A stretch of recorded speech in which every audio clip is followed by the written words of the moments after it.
Your A players leave when you don't develop them. Are you making these three very common mistakes that so many business owners make with your best team members? I want to dig in and keep you from unintentionally sending your A players to go work somewhere else because you've put so much effort into hiring and attracting these great team members. It's time to develop them. So let's go through the three common mistakes that most business owners make.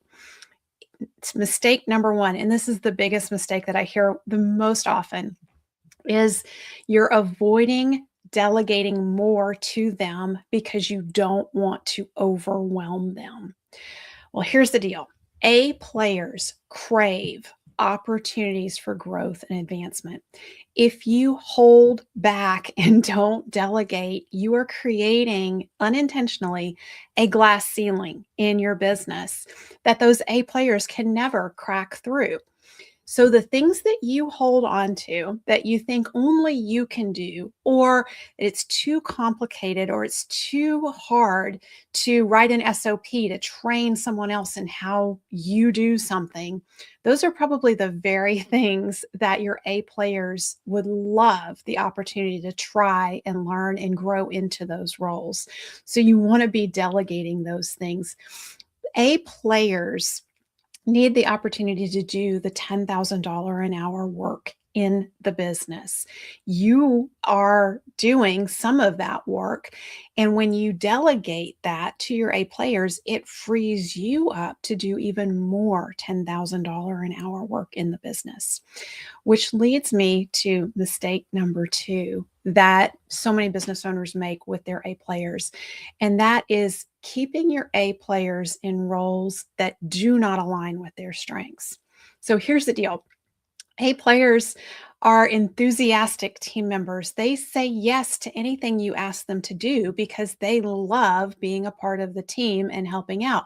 But this means that a lot of times they can get roles and tasks piled on them that don't align with their strengths, that actually require them to work from their Achilles heels for extended periods of time in your business, which drains their energy. So if you have an A player that you brought on who came in with a lot of energy and enthusiasm, and you've noticed over time that their excitement and enthusiasm has really gone down and they look like they're disengaging, there's a good chance they're not working from their strengths. So you want to know what are their strengths and then look for opportunities to align what they're doing with their strengths. A players shine when they get to do work that makes other things easier or unnecessary for others when they're working from their strengths. The key here is that strengths are so much a part of who we are. Oftentimes, we don't recognize them as strengths. So, this is happening for your A players.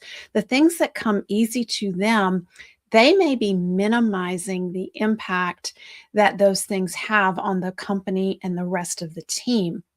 So when you can help them see these are your strengths, these things make you unique, these are your greatest contributions to the team, and help align that with the sweet spot and the profitability of the business, then your A players really have an opportunity to shine and their enthusiasm will start just exponentially increasing because they're getting to work more and more from their strengths every day.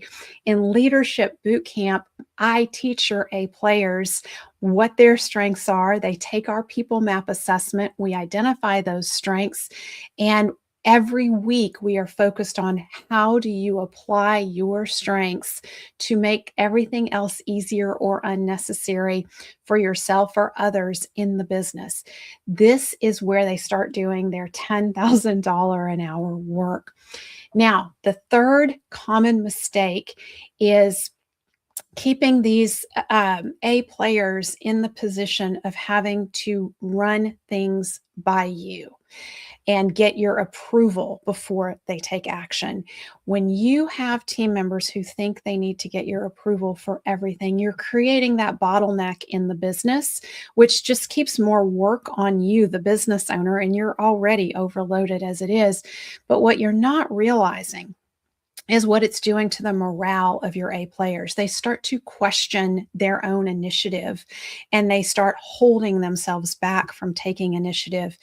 When that starts happening, that's when they're going to start looking for opportunities elsewhere and look to leave your business for the next great opportunity.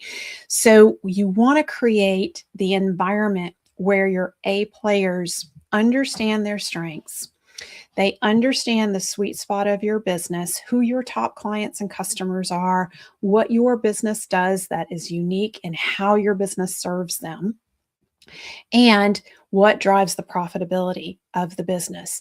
When your A players have those three key pieces of information and you are meeting with them regularly to discuss what their role is and what the result that they're responsible for delivering is, but giving them the latitude for how they are accomplishing that result, that is where you really tap the potential of your A players. And I know that sounds like a lot to accomplish. Well, I tell you what, I teach your A players how to do this in 6 weeks in Leadership Bootcamp.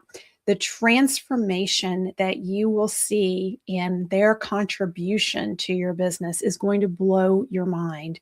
This is where your team members come to you with ideas for how to better serve the top clients and customers, how to make things easier, how to put simple systems in place, how to take things off your plate so that the lid comes off the business. The business can grow because it's no longer everything running through you. You have a team now that is handling things.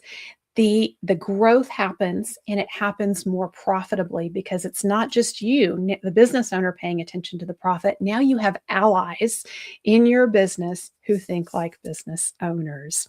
If this intrigues you, sign up for your team members to participate in Leadership Bootcamp. Tapthepotential.com/leadership bootcamp.